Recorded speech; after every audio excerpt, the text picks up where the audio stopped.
Okay, good morning, everyone. Thank you for joining me today on this pleasant Friday morning.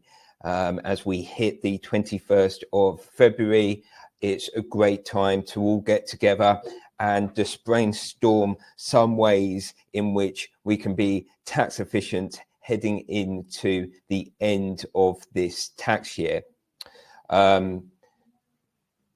Hope everyone can hear me. I'm assuming they can, so that's great. The webinar will be recorded. It's always a question we get asked. So this webinar will be recorded. And for those that have registered, will receive an email with the links to the recording. So of course, if you have to dash off or go into a meeting, that's absolutely fine. Do not worry, it's being recorded so you can watch it over and over again and enjoy today's content.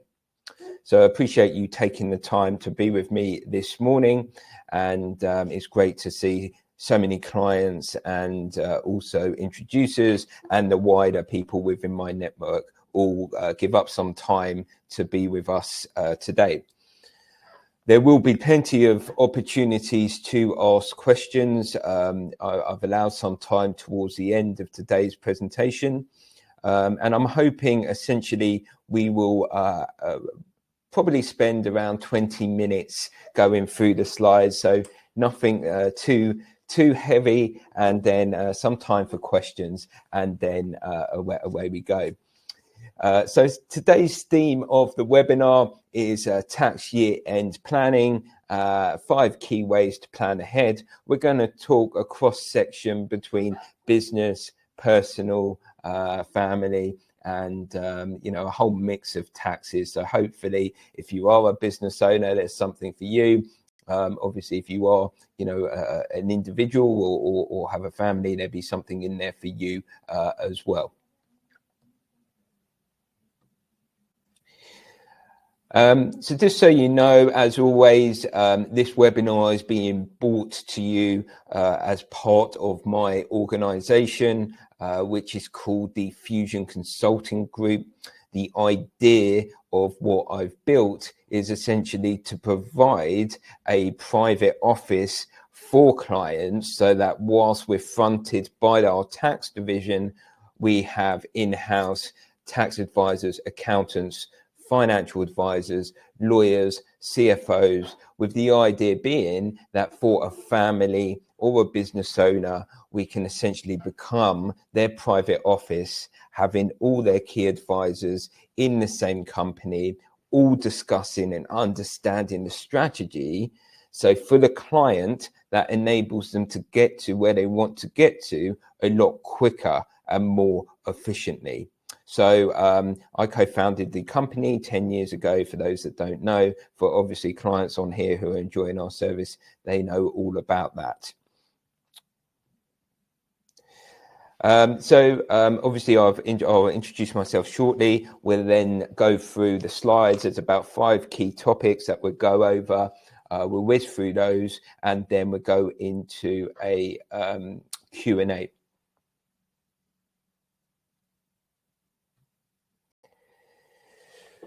So for those who may not know me, my name is Mitch Young. I'm known on social media as Mitch the Taxman, one of the largest UK tax influencers online. So please make sure, if you're not following me, you follow me across social media, whereby I'll be producing regular content in terms of tax news, tax savings.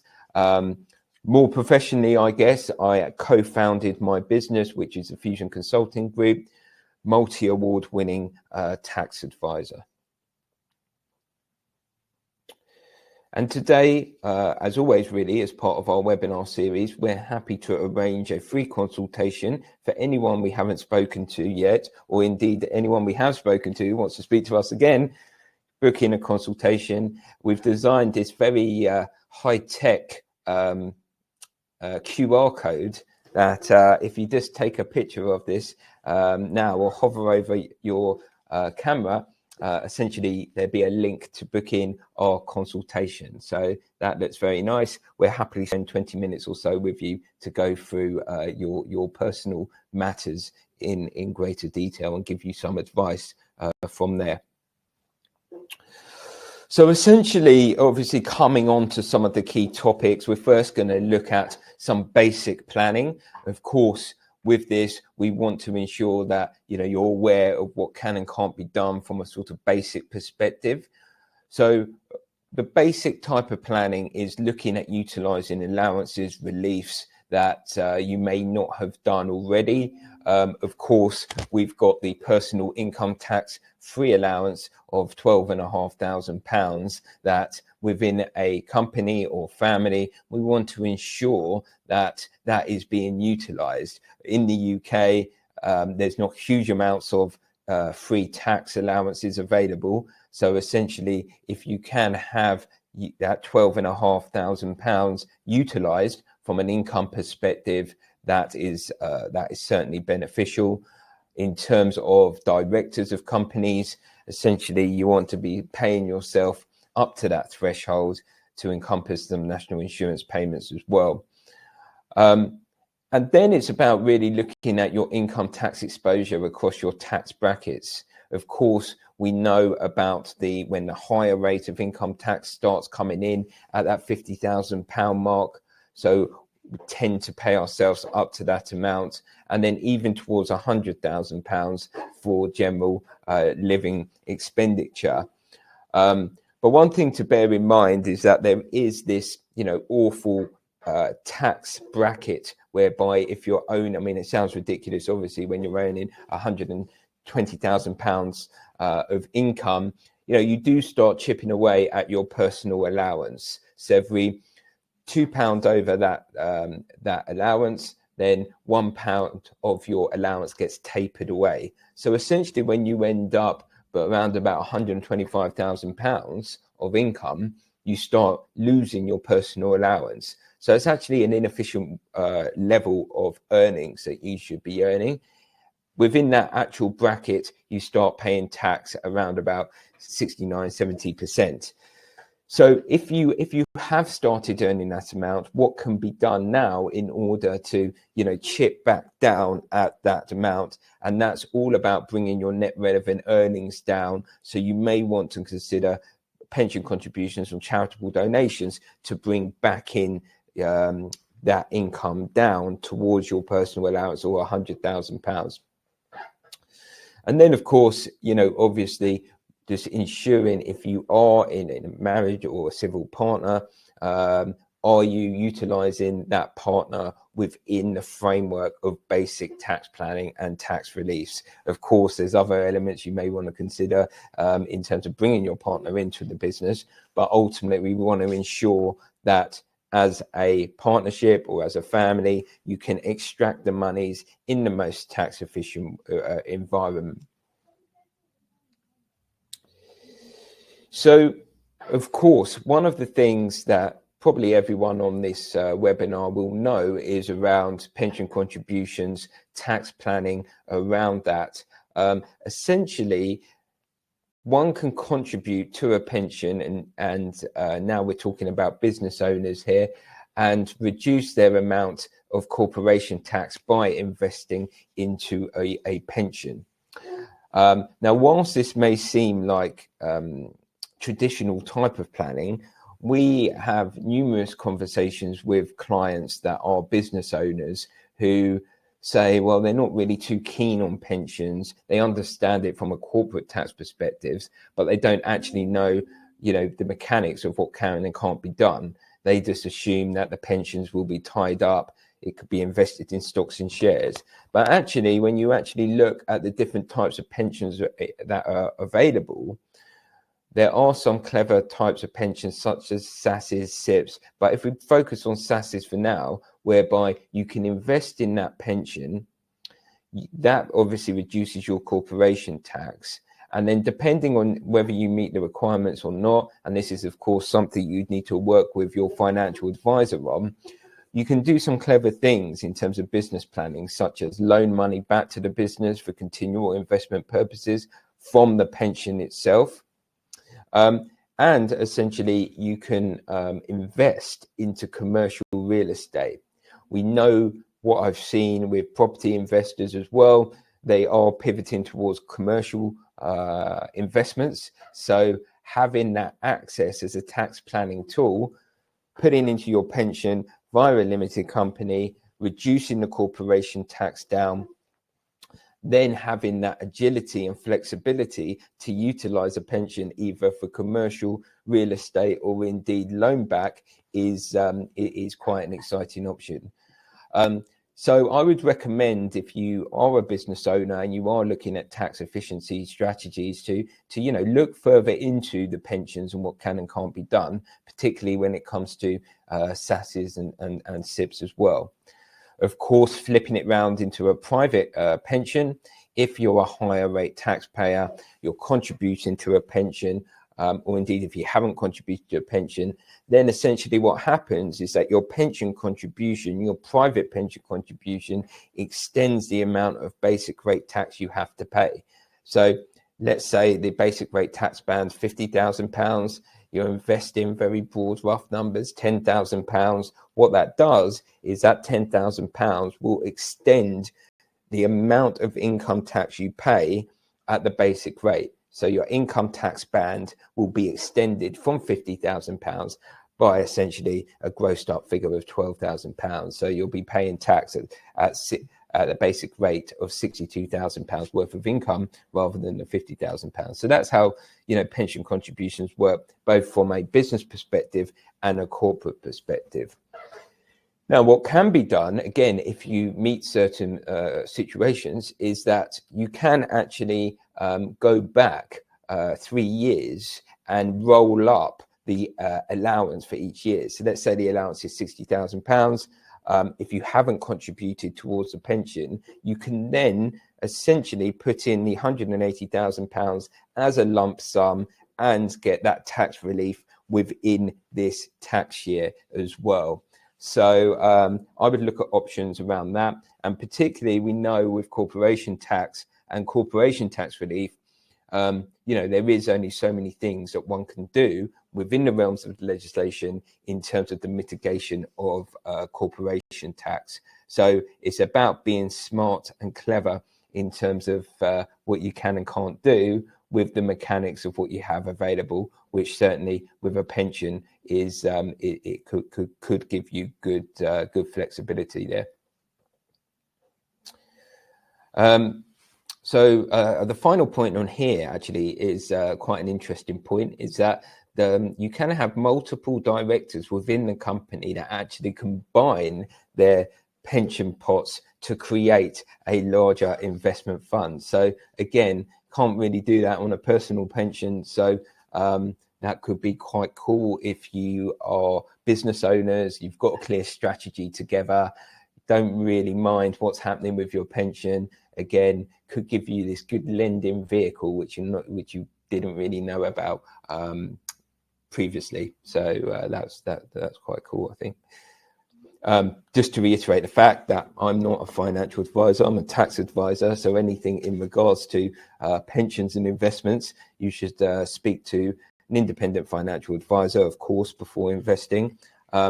If anyone wanted a conversation with an independent financial advisor, then of course Fusion Financial do have financial advisors, so something you can contact us about if you'd like a general discussion on that. Now, I ran a poll actually on social media a few days ago about what taxes are concerning everyone right now, and the overwhelming majority was concerned around the inheritance tax. And I'm certainly seeing that as well with business owners, with families who have been getting in touch recently. And that does seem to be the trend. And, that's obviously partly off the back of the Labour government coming in, them changing the rules to some extent on inheritance tax and what is or not taxable, bringing certain elements in, reducing some elements of tax reliefs. So it's important to know some of the basics before the end of this tax year in terms of what you can do from an inheritance tax perspective. We're talking about individuals now. And just some basic gifting on the screen here, just so everyone knows that an individual can gift £3,000 each year without it being added to the value of their estate. So that you could just give away £3,000, not having to worry about that. And that £3,000 is essentially going to sit outside your estate from inheritance tax. If you haven't utilized that £3,000, say last year, you can essentially roll up last year's allowance into this year. So that would just double to £6,000. So by the end of the tax year, you can gift monies, £6,000, essentially without there being any inheritance tax concern, sifting that out of your estate. The other thing to note, and this still is available, but I thought I'd mention it because it's one of those little known nuggets in terms of inheritance tax planning. So essentially, there's a rule around regular gifts out of surplus income. So essentially, what that means is, let's say for argument's sake, your main income is around your business. You're extracting monies out of your business via PAYE or dividends, and then essentially you are living your life off that income. But then also you have, say, a property investment that is bringing in, say, £10,000 of income a year, which you're not utilizing. It's just sitting there or sitting in a bank account. Essentially, what you can do potentially is gift that monies, so those rents, out of your income, out of your annual income, to your children, and that could be exempt again from inheritance tax, because you're not affecting your lifestyle. Your main costs of living are being driven by, say, your employment income or your dividend income from your business. Your property investment is just sitting there. You don't need it. If you gift that money to your children and it's not affecting your essential lifestyle, then potentially that will sit outside your estate. Now, of course, with this, it's a bit of a grey area in the sense of there's no statutory definitions. There's lots of guidance and case law. And the thing is, when we look at gifting from an inheritance tax perspective, it's all about documentation. So what you want to do is you want to document everything you're doing and the reasons why you're doing it. So any gift should be documented. If you are going to adopt a gift out of surplus income strategy, then essentially what you'd need to do with your accountant or advisor is essentially just do sort of the cash flow analysis on a year by year basis, be that in a spreadsheet or a different type of system. Have that saved and then obviously documented throughout the year. So you're building up your files just for the future.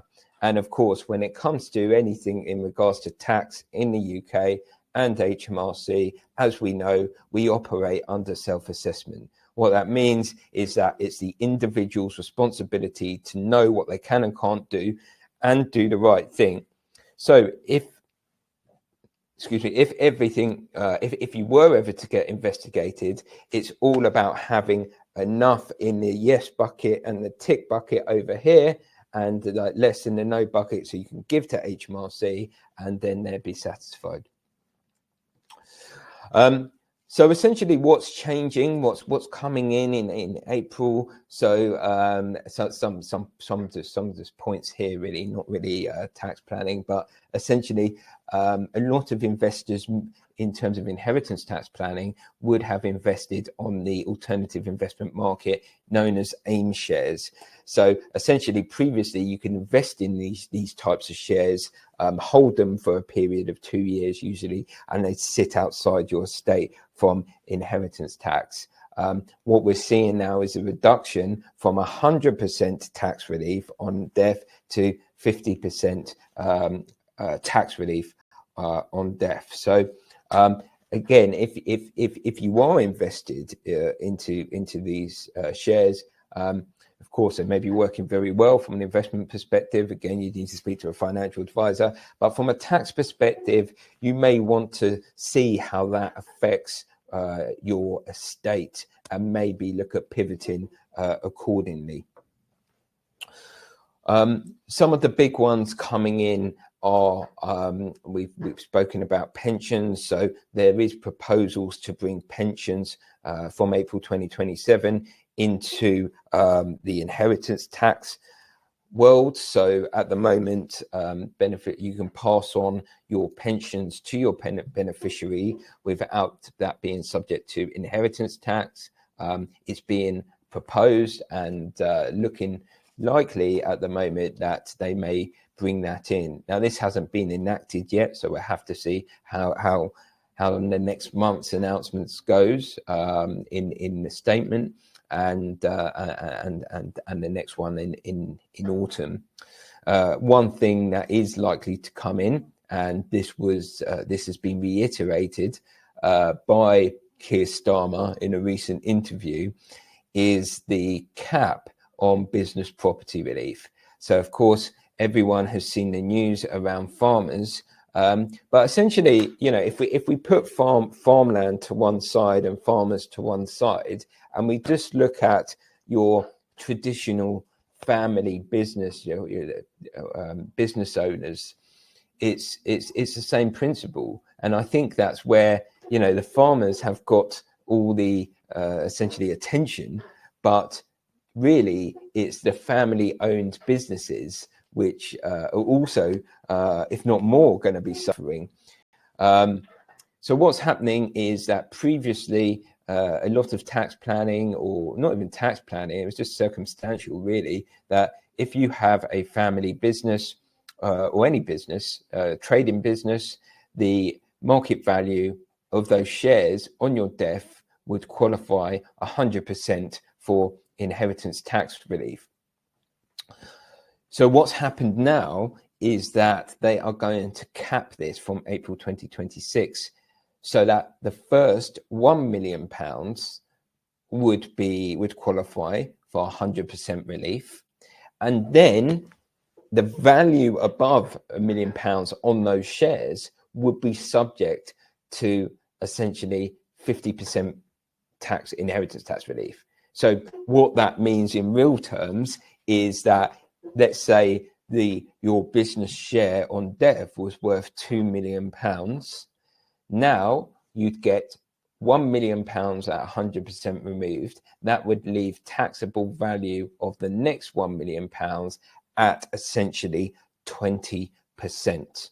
So on that £1 million, your estate would need to find £200,000 in order to pass probate and pay your inheritance tax. On that example, of course, you'd have your nil rate band, etc. But most people that have businesses also have properties and other assets, etc.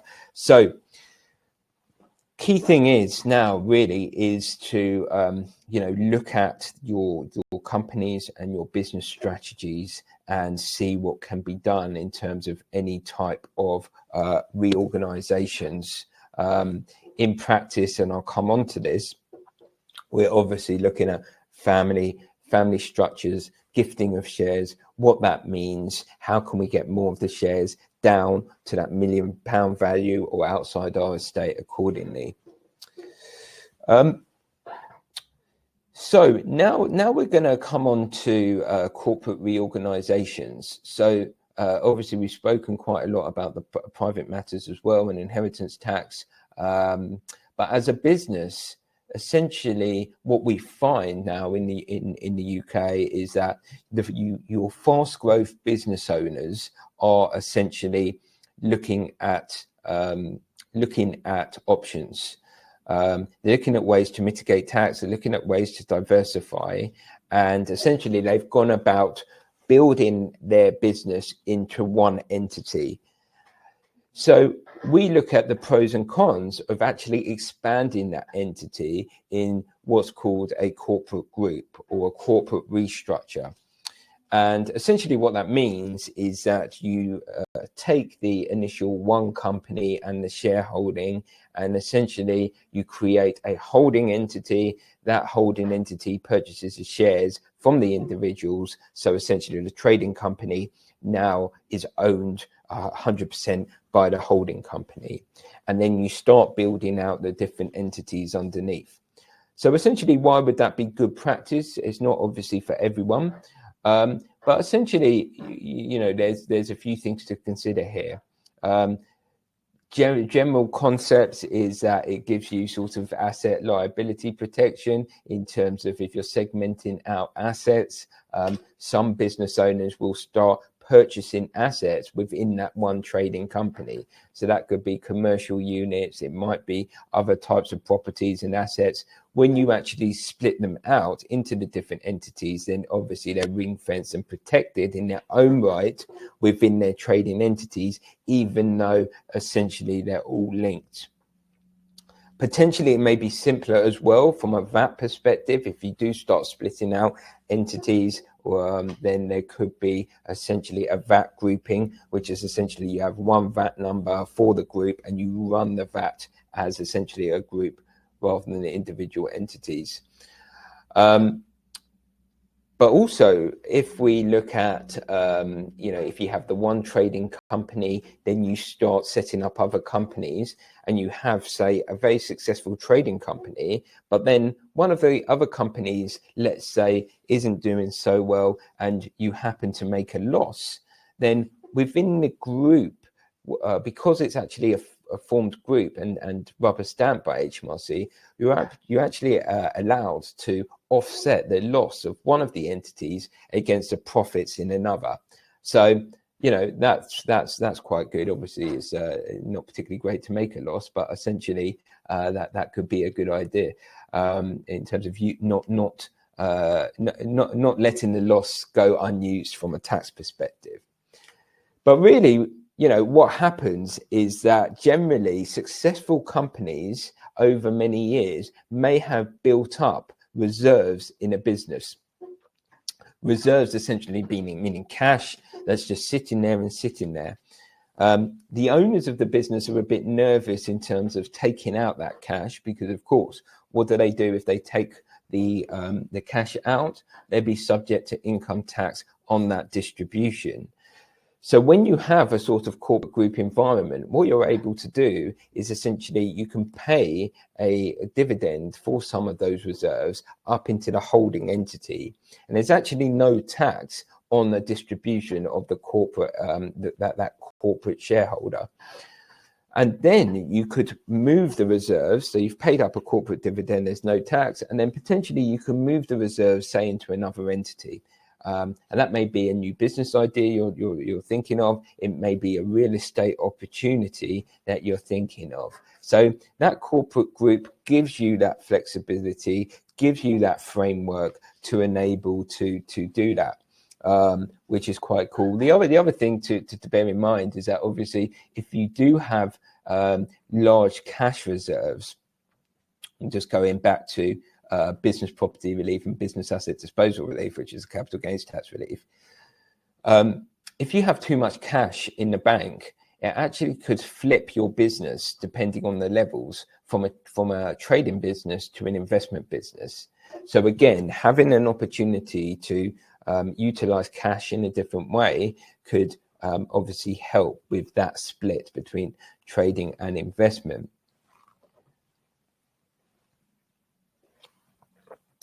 The other thing to note, which is quite cool as well, is that if you are potentially thinking of selling your business, then as we know, if you're a one single entity unit, then you essentially will be subject to capital gains tax on the sale of your shares, regardless of what you do with the business. When you have a corporate group framework, then when you sell one trading entity, then you may qualify from a capital gains tax perspective for something called the SSE, substantial shareholding exemption.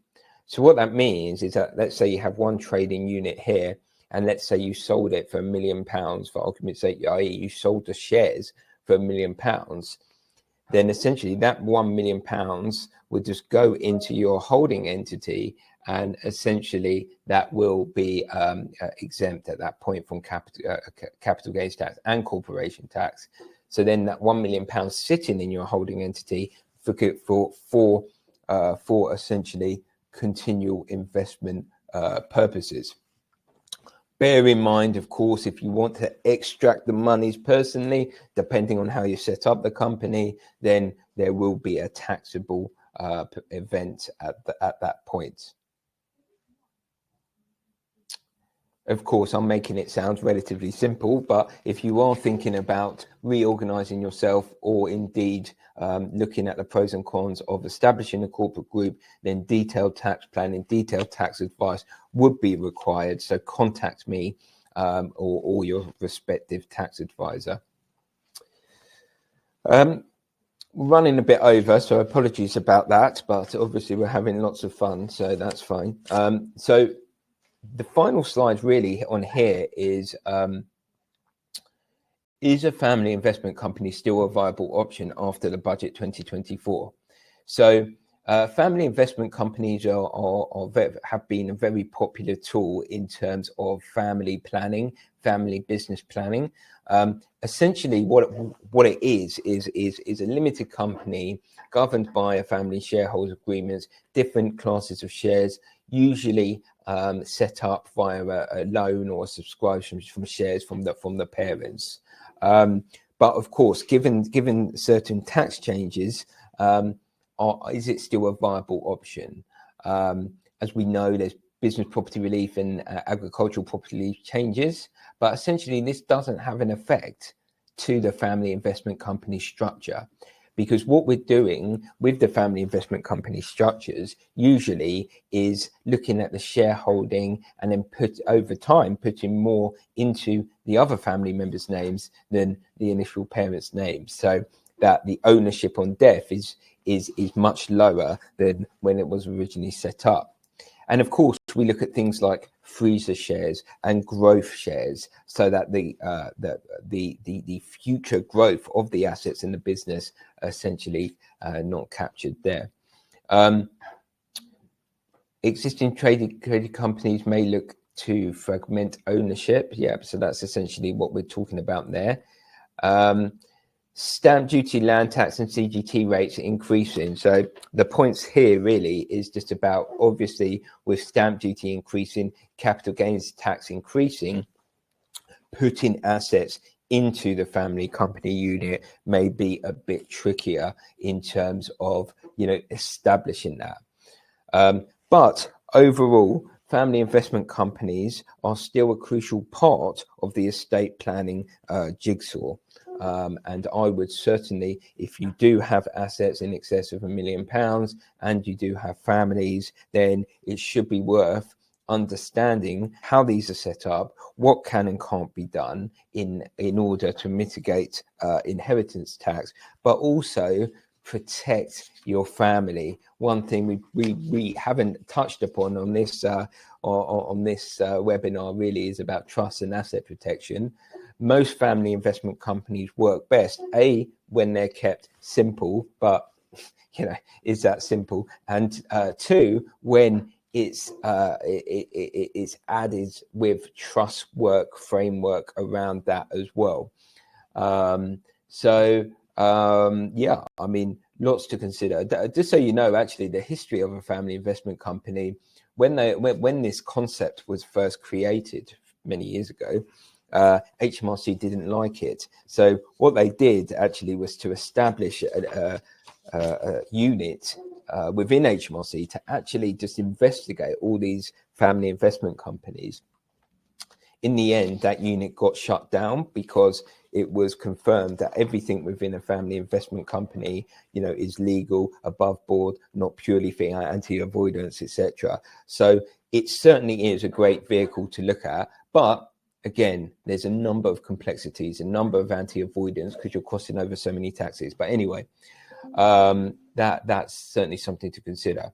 So In terms of some next steps, I will now spend the next 5 minutes or so just reviewing the questions and answers. If you do have any questions now, and just so you know, I'm streaming on TikTok as well, so there may be some questions on there.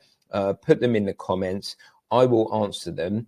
And whilst you're thinking of questions, or if you're just patiently listening, then please feel free to reach out. We're happy, myself and my team, to speak with you, hear what your situation is, answer any general questions you may have, and then just talk to you about where we think and if we think we can help you. What we do here, what my USPs are, is around modeling. We don't just silo along, right, you need a structure, you need this. We look at a few different options like an architect, then we draw them out, looking at the short, medium and long-term taxes, and then collectively make a decision about how you should be set up. So please do feel free to reach out. We've got our general email on the screen now. My email is mitch@fcg.co.uk, or indeed you can message me on social media. As mentioned, again, a few questions about the link being recorded. So yes, it will be recorded, and essentially you will be you'll be getting an email with the recording essentially over email shortly. So if you do have any questions, please put them in the Q&A or indeed the chat below, and I will answer a few. So Paul's asked, how can you help a buy-to-let landlord who's looking to retire and keep the portfolio with a view to handing it on to the children?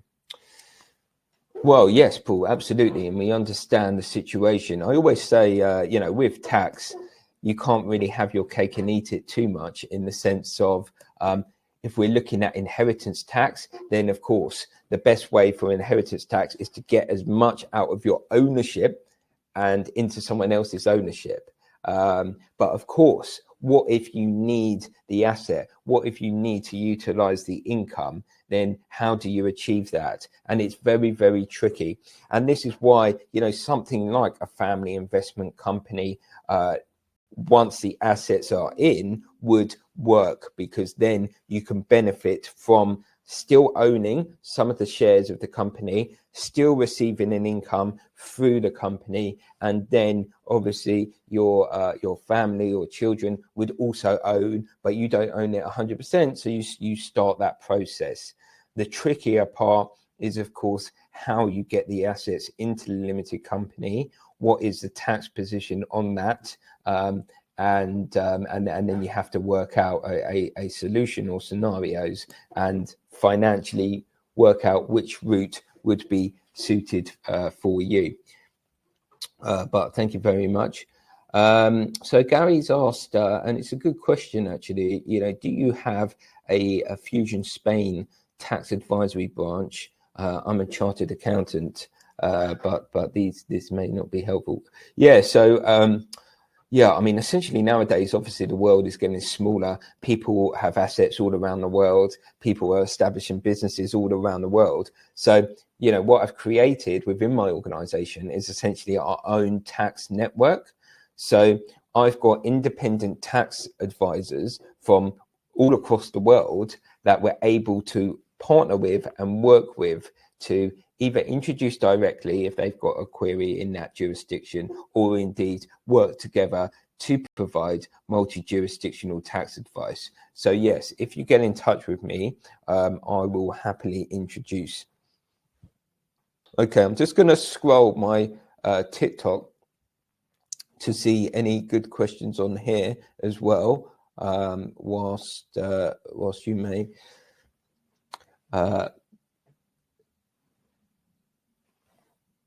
Yeah, I mean, there's a question here about transferring personal property to a limited company. Will they benefit from the stamp duty first-time buyer relief? No, unfortunately, they won't, but it's a good question.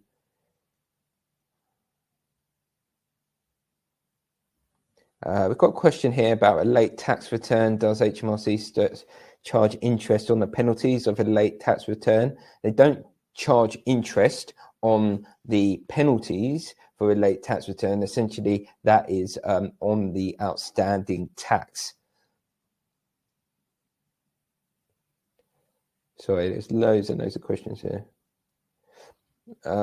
If I was to gift my son a property, what taxes would I be liable for? Yep, so good question. If you're gifting something to anyone that's not your partner, i.e. a husband, wife, civil partner, then there's always a tax. What is the tax? The tax is usually capital gains tax, because you're going from, you transfer in the ownership from your name to your son's name, so it be on the market value on the date of the gift. And if there's a profit from what you originally bought it for to the market value at the date of the gift, then essentially there will be capital gains tax there. I've got some questions from accountants who want to study tax. That's fine. So yeah, some questions on residency. Didn't touch about residency, but of course, I am busy most days speaking with people about their residency position. You know, how long do they need to spend in the UK? Can they set up a business overseas? All the pros and cons, all the anti-avoidance. So the question here from Joe on TikTok is, if I'm in the UK for less than 90 days, do I need to pay tax in the UK? So the answer is possibly. Very briefly, the way that the residency works in the UK is that it's governed by what's called the statutory residency test. And you have two automatic tests. One to determine if you're automatically UK resident, one to determine if you're non-UK automatically resident. The UK automatic test, which everyone I think knows, is that if you spend 183 days in the UK, then you're automatically UK resident for tax. The non-UK residency one is essentially if you spend less than 90 days in the UK, of which no more than 30 could be working days, and you're employed by an overseas business, then you're automatically non-UK resident. Now, the difficulty remains if you don't meet one or two in terms of the automatic tests, where do you go? And then you have to look at the substantial ties in which you have to the UK. Then depending on the substantial ties, that will give you a branch of days, basically. Oh my God, I've got so many questions here. Right, I'm just going to go through one more question on here. Let me just read.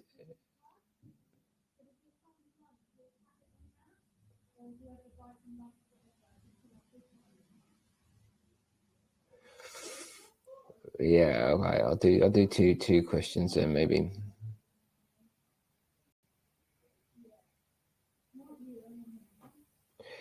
Okay, so Sons asks, can you open up a holding company even if you have a sole directorship and the initial account was a loss? So yeah, I mean, absolutely. I mean, you essentially can still be the 100% owner of your holding entity, and you know, essentially, you know, that can still work. I guess you'd need to work out commercially why you would be doing that. You know, and is there a benefit to you in your situation? You know, it's not just a one size fits all approach. You know, obviously we're just talking generally and conceptually. But you know, if you've got a small company that's just making a loss, you know, you may not need to essentially establish a corporate group. And then we've got a question here. Selling shares out of the US, moving cash to the UK, can I put that into an ISA without paying tax? So essentially, there's so many things there to consider. One, what I would say is that if you've got any connection to the US, or indeed you're a US citizen, then you really need to understand how the US tax UK investments. So for instance, from a UK perspective, it might be great to put into an ISA. It's tax-free in the UK. But if you're a US citizen, they actually still could tax that ISA. So it may not be great, but it's something to obviously look at and consider. In terms of actually capital gains tax mitigation, if that's what you're asking, i.e. can you make a capital gain and then put the gain in the ISA to avoid paying capital gains tax, you can't do that. Okay, but yeah, I would speak to a US UK tax advisor on that one. Right, so where are we? Thank you all for your questions. If you do have essentially more questions or personal questions that you do want to ask me, then please feel free to get in touch and we can discuss that in greater detail. Well, all right, one final quick one before I press next on the slide. Doesn't the 7-year rule apply to gifting property to children? It implies to any type of gift, the 7-year rule, not just property. So on screen now is that lovely QR code again. Please feel free to everyone to take out their phone, hover over, book in a consultation with us, and that would be great. Obviously, the consultation could encompass tax, of course, accountancy, legal, financial, whatever you would like. We're here to help. How easy is it to move accountants? It's actually a lot easier than what you think. So please feel free to get in touch. We can go through that, no problem. So absolutely. So there's my contact details. If anyone wants to email me, mitch@fcg.co.uk, please feel free to reach out. I've enjoyed everyone's company today. Hopefully you found it useful and you're really excited now for the weekend to look at your tax structuring. And yeah, look out for our social media, Fusion Consulting Group. We provide regular webinar series. We've got another one in a few weeks around accounting and CFO stuff and management accounts. So make sure you look out for that. And yeah, I'll see you next time. Have a good one.